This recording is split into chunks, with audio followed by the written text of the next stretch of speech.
दरम्यान यावर बोलण्यासाठी अधिक माहितीसाठी आपल्या प्रतिनिधी ज्योत्स्ना गंगणे आपल्यासोबत जोडले गेले आहेत आणि त्यांच्यासोबत विरोधी पक्षनेते विजय वडेट्टीवार सुद्धा आहेत। ज्योत्स्ना, काय सांगाल? आत्ताच खळबळजनक असे आरोप मनोज जरांगे पाटील यांनी केले आहेत आणि त्यानंतर ते ओबीसी मधूनच आरक्षण द्या या मागणीसाठी आणि त्याचबरोबर जे आरोप केलेले आहेत त्यानुसार मला सागर बंगल्यावर मारून दाखवा असं म्हणत मुंबईच्या दिशेने निघताना दिसत आहेत। यावर वडेट्टीवार यांचं काय म्हणणं आहे? नक्की थेट आपण विरोधी पक्षनेते विजय वडेट्टीवार यांच्याशी बोलणार आहोत। सर, मनोज जरांगे पाटील यांनी ज्या प्रकारे आरोप केलेत, गृहमंत्री देवेंद्र फडणवीस यांच्यावरती थेट आरोप केलेत। हा इतका गंभीर आरोप गृहमंत्र्यावर व्हावं, खरं तर हे राज्याच्या राजकारणाच्या इतिहासात ते पहिल्यांदा होते। मला वाटतं की या सगळ्या प्रकरणाची कुठेतरी चौकशी झाली पाहिजे। हे प्रकरण इतकं गंभीर आहे, एखादा आंदोलनकर्ता मला विष मारून संपवण्याचा प्रयत्न केला म्हणतो। हा वितंडवाद कुठून सुरू झाला? आरक्षणाच्या संदर्भात ज्यावेळेस मुंबईपर्यंत मोर्चा काढायचं जरांगे पाटलांनी ठरवलं, वाशीमध्ये ते आंदोलन समाप्त झालं, ते काही चर्चा झाली, ऑर्डिनन्स काढला गेला आणि त्यानंतर त्यातून ढोल ताशे वाजवले गेले, फटाके फोडले गेले, विजयाचा आनंद साजरा झाला। आणि असं असताना परत पुन्हा ज्यावेळेस 20 तारखेच्या अधिवेशनामध्ये जे बिल आलं, मराठा समाजाला 10% आरक्षण देण्याचा निर्णय झाला, कदाचित हे आरक्षण टिकणार नाही अशा प्रकारची भावना जरांगे पाटलांची झाली असावी आणि म्हणून त्यांनी पुनश्च त्याच्या विरुद्ध आंदोलन सुरू केलं। त्यांची एक मागणी कधीही पण कोणी मान्य करणार नाही। ते ज्या मागणीवर ठाम आहेत की ते ओबीसीतूनच आम्हाला आरक्षण द्या, हे शक्य नाही।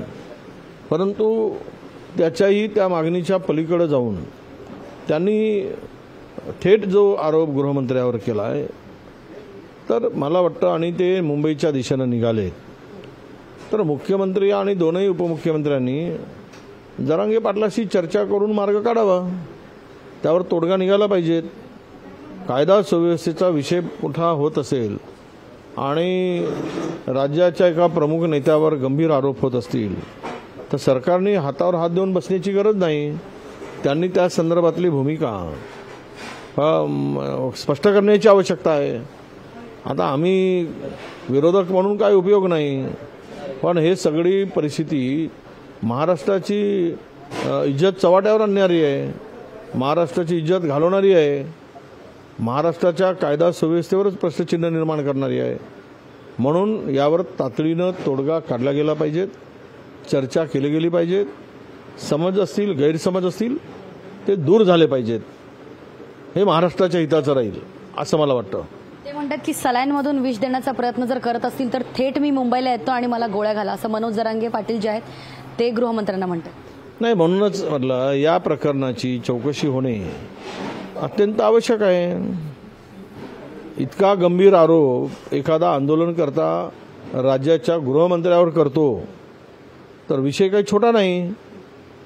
म्हणून या सगळ्या मागे नेमकी काय पार्श्वभूमी आहे, नेमका काय जरांगे पाटलांना म्हणायचं आहे की या तथ्य किती आहे, सत्य किती आहे, हे चौकशी व्हायला नको?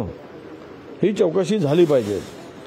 आणि काही म्हटलं तरी आज मराठा समाज हा जर त्यांच्या हक्कासाठी लढत असेल आणि त्यांच्याबरोबर जरांगे पाटील उभं राहत असतील आणि त्यांच्या मागण्या कायद्याच्या चौकटीत बसणाऱ्या असतील तर त्या पूर्ण करण्यासाठी सरकारने इतका विलंब का लावला?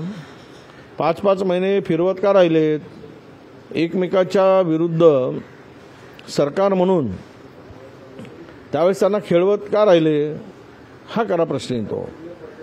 आत्ताही वेळ गेलेली नाही। जे काही घटना आत्ता माझ्या लक्षात आपल्या पुढे येत आहे त्यामध्ये शासन म्हणून मुख्यमंत्र्यांनी पुढाकार घ्यावा आणि उपमुख्यमंत्र्यांनी पुढाकार घ्यावा, जरांगे पाटलाची समजूत काढावी आणि याच्यावर तोडगा काढावा, हीच माझी भूमिका आहे। ज्या पद्धतीने मनोज जरांगे पाटील यांनी ओबीसीतून मराठ्यांना आरक्षण मिळालं पाहिजे, ज्यांच्याकडे कुणबी प्रमाणपत्र आहे, अशा प्रकारची मागणी केली होती, मात्र सरकारने तसं न करता वेगळं 10% आरक्षण केलं। यावर काही कन्फ्युजन निर्माण झालं असेल का? नाही, आता कन्फ्युजन काय निर्माण झालं, मी ओबीसी नेता म्हणून एवढंच सांगेन. मी ओबीसी समाजाच्या भावना मांडतोय. मी काही जरांगे पाटलांच्या भूमिकेला विरोध करतोय असं त्यांनी समजू नये. माझी भूमिका आणि सरकारची पण भूमिका, मी एकट्याची नाही, मुख्यमंत्र्यांची भूमिका होती, अनेकांची भूमिका होती की मराठा समाजाला आरक्षण देत असताना ओबीसीच्या आरक्षणाला धक्का लागू नये. आता जरांगेंनी सुद्धा भूमिका वारंवार बदलली आहे. पहिले त्यांनी मराठवाडा विषय काढला, त्यानंतर त्याची व्याप्ती वाढवली, मग तिकडे लोणावळ्यानंतर सगळे सोयरे आणले. तर हे भूमिका कुठल्याही एका भूमिकेवर ते काही ठाम राहिल्याचं मला दिसत नाही. वन पेज अजेंडा जो काही असेल तो त्यांनी राबवण्यासाठी किंवा पूर्ण करण्यासाठी प्रयत्न करायला हवा होता. आणि यातूनच मला वाटतं गैरसमज आंदोलनकर्ते जरांगे पाटील आणि सरकार यामध्ये झालेला आहे. आणि त्यासाठी केवळ चर्चा आणि चर्चेतून तोडगा हाच त्यावरचा मार्ग आहे. बघतोय आपण फराह विरोधी पक्ष नेते जे आहेत विजय वडेट्टीवार, त्यांनी असं सांगितलं की चर्चेतून तोडगा निघाला पाहिजे.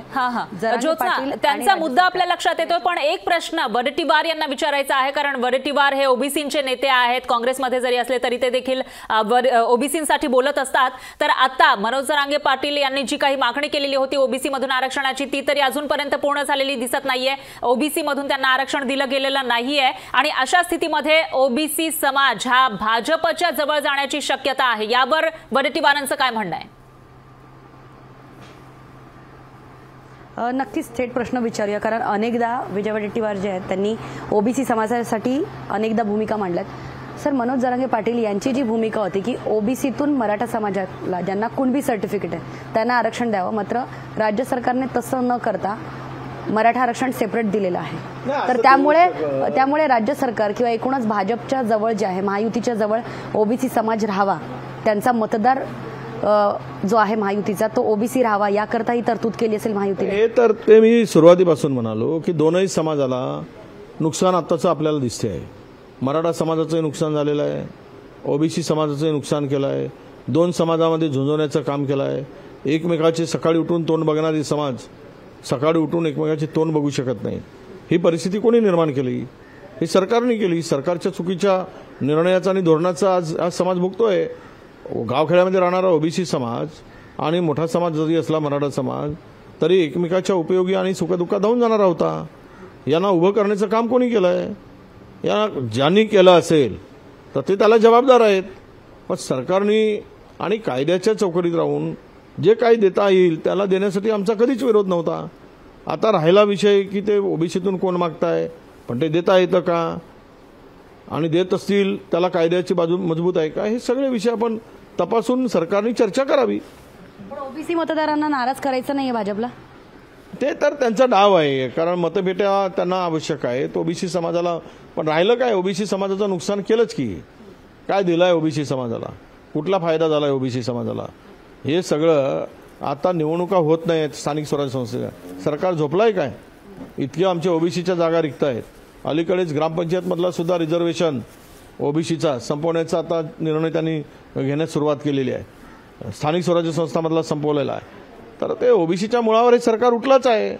ओबीसीला खेळवण्यात आणि मतं घेण्यामध्ये याला आनंद मिळतोय, असुरी आनंद, तो मिळवण्यात हे सरकार मग्न आहे. पण आम्ही ते होऊ देणार नाही. जरांगे पाटील असं म्हणतात की मुख्यमंत्र्यांना भीती दाखवून, मुख्यमंत्री एकनाथ शिंदे यांना भीती दाखवून त्यांना शिवसेना तोडायला लावली आणि छगन भुजबळ यांना सुद्धा भीती दाखवली जाते. ते आता जरांगे पाटील म्हणतायत ते तथ्य आहे की जाणारे गेलेत ते तथ्य आहे. हे महाराष्ट्राला माहीत आहे. कोण कशामुळे गेलेत, कोण कशामुळे पक्ष सोडून गेलेत, कोणाच्या धाकानं गेलेत, कोणाच्या भीतीनं गेलेत, हे काही लपून राहिलेलं नाही. कोण पळून जाऊन लग्न केलं, कोण जबरदस्तीनं लग्न केलं, कोण स्वेच्छेनं लग्न केलं, हे महाराष्ट्र ओळखत नाही. मंडपात लग्न झालं तर त्याला राजी खुशी म्हणता येईल, कोर्टात झालं रजिस्टर तर त्याला लव्ह मॅरेज म्हणता येईल. पण पळून गेलेत तर त्याला काय म्हणता येईल? पळवा पळवी. चला, बघतोय की फराह विरोधी पक्ष नेते विजय वडेट्टीवार आणि एकूणच महाविकास आघाडीचे नेते जे आहेत त्यांनी अशीच मागणी केली की या संपूर्ण प्रकरणाची जी आहे ती सखोल चौकशी झाली पाहिजे. निश्चितच ज्योत्स्ना, सखोल चौकशीची मागणी केली जाते, त्यामुळे आता पुढे नेमकं काय होणार ते बघावं लागणार आहे. दरम्यान धन्यवाद तुम्ही दिलेल्या या सविस्तर माहितीसाठी. लोकशाही मराठी ऐका, पहा, जागरूक रहा.